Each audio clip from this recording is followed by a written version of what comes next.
Butterfree, and welcome to the Dex. It's our trivia and battle strategy show where we cover a different Pokemon each week.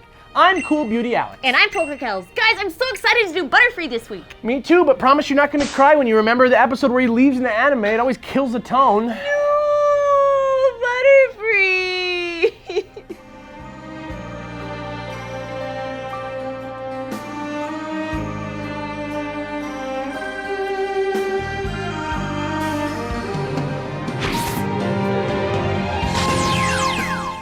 It's Butterfree.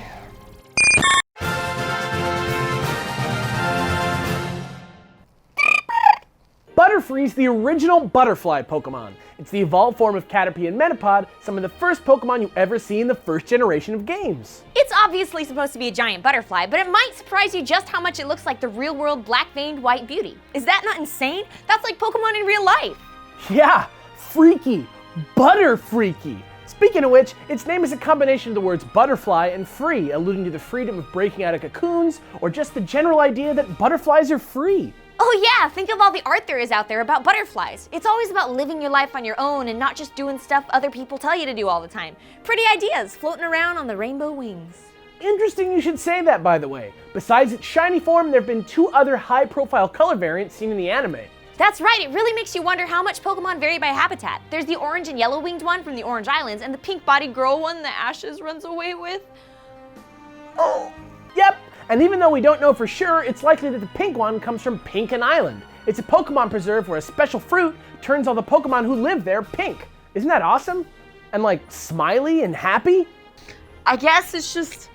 Gosh darn it! Language! I'm sorry, it's just that this sad 90s cartoon montage has me in a terrible rut. I need something dope to break me out of this terrible mood that I'm in. Hit me with a segment, Bughead. Well, whatever. Maybe I just got the thing. It's super interesting, but it also has a super silly name. Oh, yeah, can I say it? Do it, me cucaracha. Yeah, it's time for Pokemon Behind the Balls.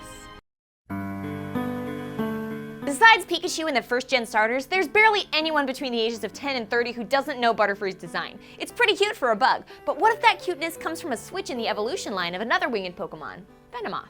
That's right. It's a popular theory that at one point in time before the games were released, the sprites for Venomoth and Butterfree were switched. It's like Face Off, but with weird bugs. Need more evidence? Just look at Venonat and Butterfree, samesies, and look at Metapod and Caterpie. Those eyes, that body shape, the lack of hands that Butterfree clearly has. Plus, in the original Sugimori artwork, Caterpie has 6 legs like Venomoth instead of 4. It's like they retconned it. It's often rumored that Butterfree replaced Venomoth to give players more of a distinctive choice between the cool, awesome Beedrill and the sweet, cuddly Butterfree, and I tend to agree. This is one Pokemon myth that I'm not positive needs busting. However, let's take a look at both sides of the story. What if there was a scientific reason why they're similar but different? How do you mean? Patience, Grumbo. I am the scientist around these parts. I'll start us off and you try and keep up. Think of it this way. What if Butterfree and Venonat is an example of divergent evolution, like we mentioned in the Pidgey episode? Maybe they started the same and moved into 2 different environments. Yeah, or maybe Butterfree evolved to mimic Venonat's physiology. You know, like trying to trick predators into thinking it's poisonous. Or, I mean, it could just be a coincidence. Weirder stuff has happened, but we like to think it's not, and we're sticking to it. And now we're done. See you for our next out-of-game trivia section next time we peer behind the balls.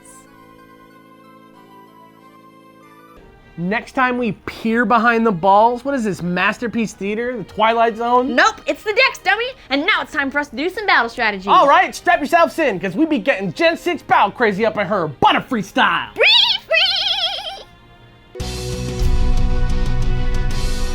As a UU sweeper, Butterfree has just the slightest chance of immense success, so even though it's not great, here we go. Start with the Calm One and EV Train it in special attack and speed. Aw, so Butterfree does have access to the ability Compound Eyes, which makes moves like Sleep Powder more accurate, so give that a go, and Dream Eater to get back any HP it lost coming in.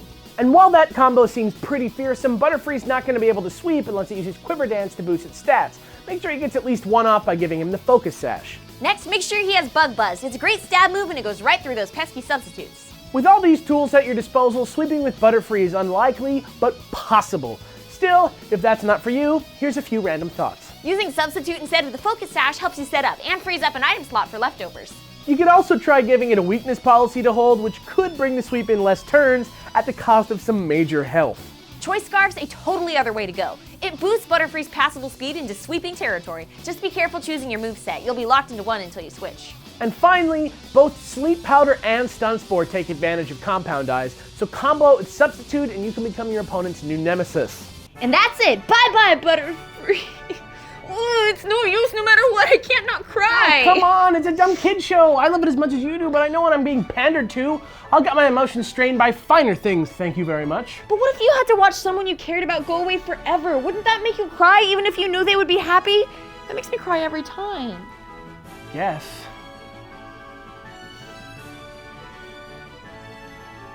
Tune in next week for a very special episode of The Dex. Hey everybody, welcome to The Dex. It's I'm sorry. I was going like this and it was weird. Hand motion. All right, ready to go? Yes. All right, ready. How do you mean? Patience, Grumbo. Garamba. Just say it. Patience, Grumbo. Patience, Grumbo.